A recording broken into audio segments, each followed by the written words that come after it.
अस्सलाम वालेकुम dear viewers, उम्मीद करता हूँ आप सब खैरियत से होंगे। आज के इस वीडियो में मैं पीबी शेले के एक सोनेट को डिस्कस करने वाला हूँ, अ 14 लाइन्स पोएम को named as Ozymandias. Dear viewers, before talking about this sonnet in detail, let me first describe the poet. ये बहुत ही लाजमी है कि हम पीबी शेले को पहले समझें और उसके बाद उसके वर्क को डिस्कस करें, क्योंकि उसकी लाइफ में ही उसके थीम्स हम समझेंगे और किस तरह के वर्क्स उसने प्रोड्यूस किए और किस तरह का वो राइटर, वो पोइट था। तब जाके हमें ये बहुत ही आसानी से समझ आ जाएगा कि इस पोएम में भी हमें कौन कौन से थीम्स मिलने वाले हैं। So dear viewers, let's start. PB Shelley, complete name is Percy Bysshe Shelley. He was born in 1792 and he died in 1822.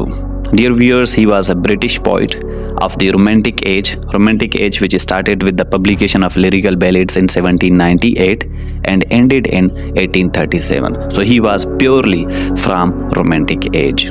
So guys, now let me tell you about his works that he has written.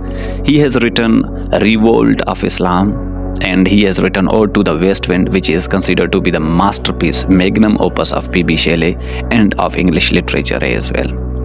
He has written Necessity of Atheism in 1811 when he was just a student at Oxford. Guys, owing to the writing of this work, Necessity of Atheism, he was expelled from university. Why? Because he wrote against the religion. And he has also written Ozymandias that we will talk about in detail today. He has written a lyrical work as well named as Ode to a Skylark. And his other important works are Queen of Mabe, Prometheus Unbound, and Adonis. Adonis, he is an elegy which he has written about John Keats, his contemporary poet. So guys, now let me tell you about the nature of this poet and the titles given to P.B. Shelley. P.B. Shelley has been given the titles like revolutionary poet or the poet of anti-conventionalism. Why guys? He wrote certain works in which he reflects, or his works reflect, that he was against the so-called political system and the tyrannical rules of the kings.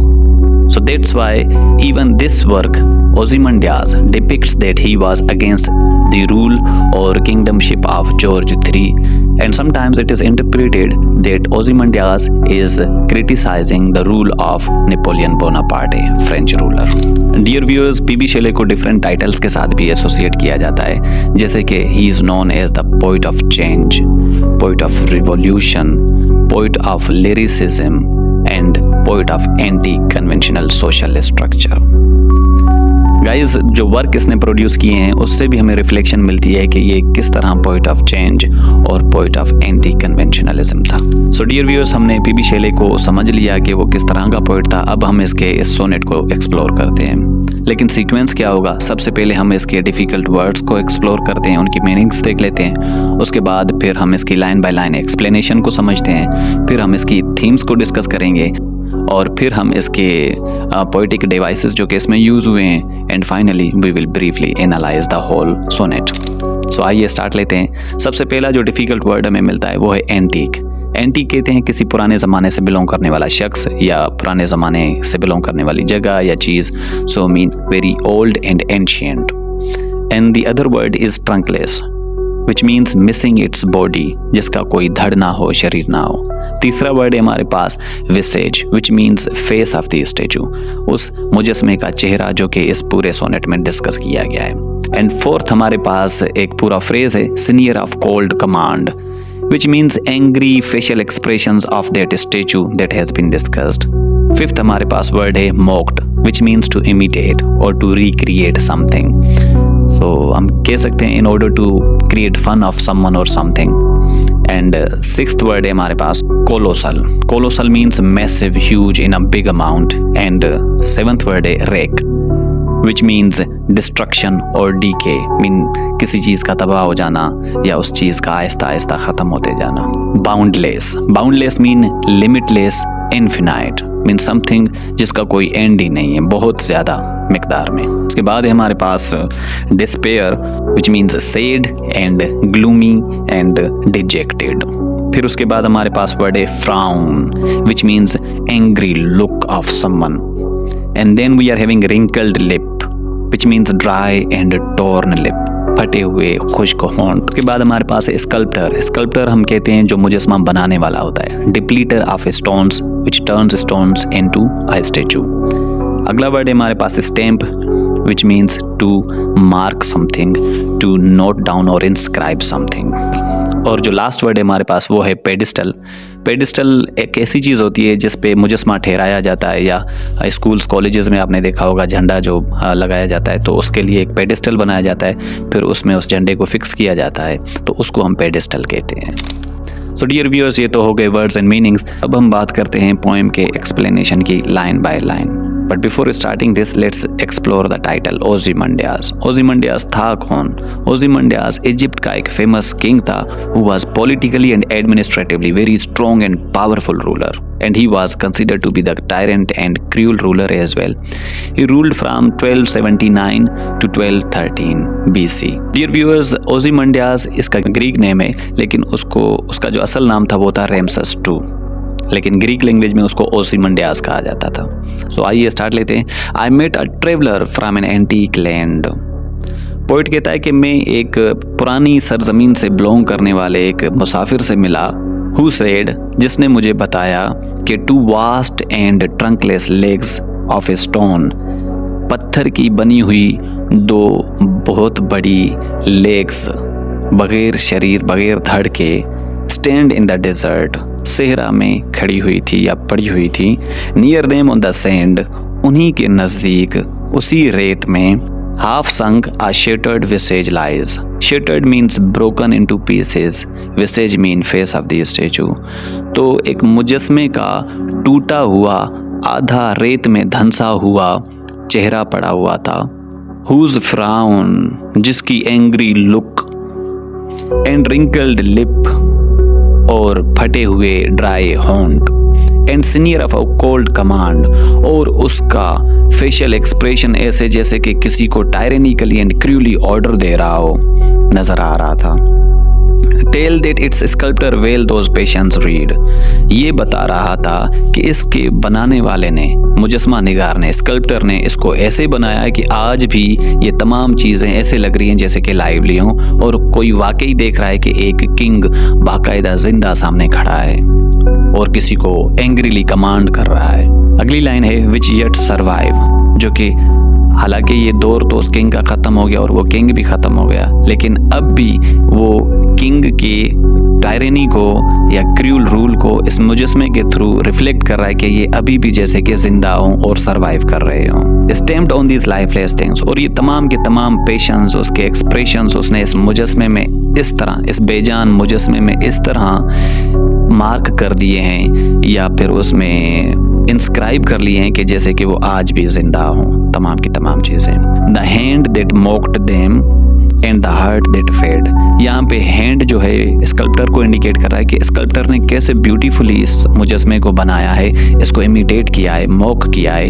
And the heart that fed, यहाँ पे heart indication है उस king की जिसने अपने power को मजीद feed करने के लिए, बढ़ाने के लिए, अब भी ऐसा लग रहा है, अब भी ख्वाहिशमंद है, इस स्टेचू से लग रहा है कि वो किंग ओज़िमंडियास अब भी ख्वाहिशमंद है कि मेरी सल्तनत और बढ़े और मैं और ज़्यादा फेमस किंग बनता जाऊं। सो गाइज, ये तो हो गया इसका पहला ऑक्टेव स्टेंजा, 8 लाइन वाला स्टेंजा। अब हम वोल्टा लेंगे, मतलब में अब शिफ्ट आएगा पोइट के थॉट में, और सेस्टेट में उसी शिफ्ट को डिस्कस करेंगे कि अब पोइट के क्या रिएक्शंस हैं इस बारे में। सेस्टेट की पहली लाइन है, and on the pedestal these words appear.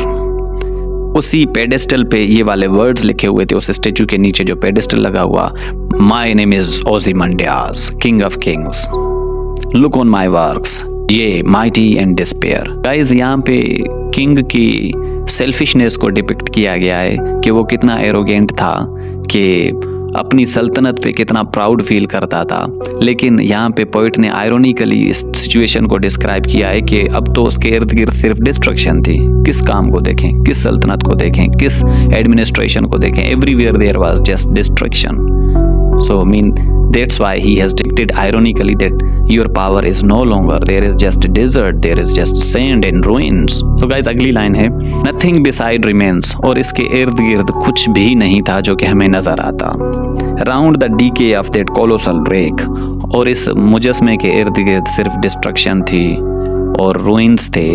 और एक बहुत ही बड़ी मैसिव तबाही थी जो हमें नजर आ रही थी कि पूरे का पूरा सिस्टम तबाह हो चुका है, रेक था, तबाही थी। बाउंडलेस एंड बेयर, हर चीज लिमिटलेस लग रही थी, मतलब उसकी डिस्ट्रक्शन, उसकी तबाही, उसका टाइम खत्म हो चुका था। And everything was very much crystal clear that nothing was there and everything was boundless, mean infinite destruction नजर आ रही थी, हर चीज जाहिर पड़ी हुई थी, बेयर पड़ी हुई थी। The lone and level sands stretch far away, और सिर्फ यहाँ पे एक लेवल सहरा की नजर आ रही है दूर दूर तक, और कुछ भी नहीं था, सिर्फ सहरा ही फैला हुआ था। सो गाइज, ये थी पूरी की पूरी पोएम। अब हम इसके थीम्स को डिस्कस कर लेते हैं। इसका जो पहला थीम है वो है the temporariness of power and humans. Dear viewers, इस पूरे सोनेट में पीबी शेले ने यह बयान किया है कि इंसान का जो पावर है, उसकी जो ताकत है, वो सारे का सारा टेम्पररी है, वो लॉन्ग लास्टिंग नहीं है और फॉर एवर नहीं रहता, मीन दैट इज मॉर्टल। दूसरा इंपॉर्टेंट थीम जो हमें इससे मिलता है, the power of art, mean art is immortal. वो किंग मर गया, उसकी सल्तनत ख़त्म हो गई, लेकिन उसके स्टेचू में अब भी वो लाइवलीनेस है, वो जानदारी है। ये किसकी वजह से? ये आर्ट की वजह से। वो पेंटर, वो स्कल्प्टर ने जिस तरह इस मुजस्मे को बनाया, ये डिपिक्ट करता है कि आर्ट हमेशा रहने वाला है, लेकिन इंसान और उसका पावर कभी नहीं रहने वाला।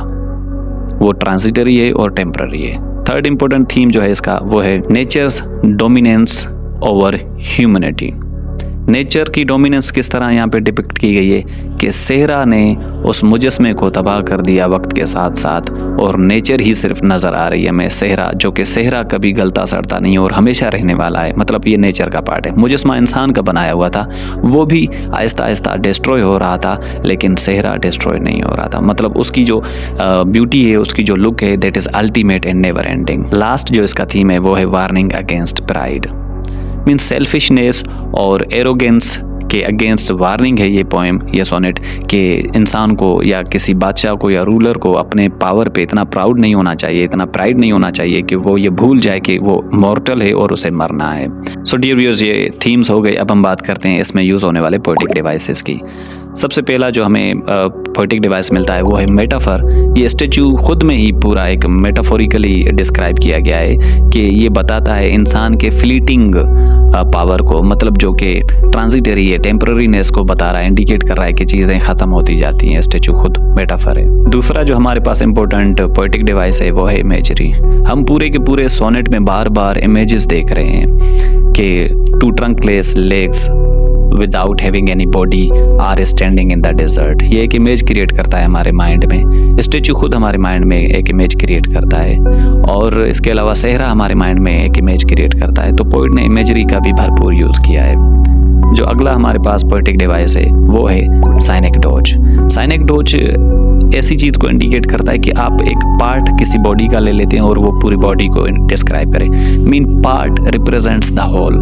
जैसे कि उसने कहा है the hand that mocked them. Hand यहाँ पे इंडिकेशन है, बता रहा है स्कल्प्टर का, मतलब हैंड किसको इंडिकेट कर रहा है? स्कल्प्टर को। और दूसरा हार्ट दैट फेड, हार्ट यहाँ पे किंग को रिप्रेजेंट कर रहा है। तो एक part of the body is indicating the whole body, right? So this is what we call synecdoche. Consonants का भी भरपूर यूज हुआ है, जिसमें सा साउंड बार बार रिपीट हुआ है। Alliteration, repetition of consonant sound at the beginning of each word, like boundless में बा एंड बेयर में बा। These both consonant sounds start at the beginning of these words, boundless and bare. Whereas consonance is also repetition of consonant sounds in the words, but not fixed to the beginning of any word. Means they can come at the end, in the midst, or at the start of different words. अगला poetic device है hyperbole, mean exaggeration of something. Like he exaggerates, the king exaggerates his power. Like my name is Ozymandias, king of kings. मतलब यहाँ पे वो अपने power को एग्जाजिरेट करके बता रहा है, हालांकि he is no more, but yet he is telling his power in an exaggerated form.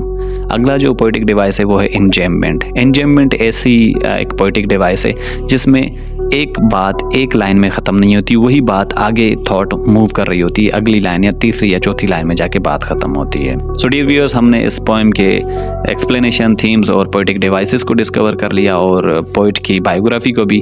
अब हम इसको ब्रीफली एनालाइज करते हैं। इस पोएम से हमें क्या सीखने को मिलता है? डियर व्यूअर्स, ये पोएम सोलली लिखी गई है इसलिए कि जो इस दुनिया में एग्जिस्ट करते हैं वो मॉर्टल हैं और वो एक दिन ख़त्म होने वाले हैं। तो इस पोएम से हमें यह सबक मिलता है कि किंग जो कि एक प्राउड किंग था ओज़िमंडियास, वो समझता था कि मैं इमॉर्टल रहूँगा और मेरा पावर इसी तरह मेंटेन रहेगा फॉरएवर। लेकिन इस पोएम से हमें ये जो है रिफ्लेक्शन मिली कि वही किंग जो कि पावरफुल एंड माइटी था वो भी इस दुनिया में बाकी नहीं रहा, तो बाकी इंसान भी इसी तरह ही हैं कि सब के सब मॉर्टल हैं, no one is immortal. So dear viewers, उम्मीद करता हूँ आपको इस पोएम से बहुत कुछ सीखने को मिला होगा और मिलते हैं नेक्स्ट वीडियो में। Thank you so much.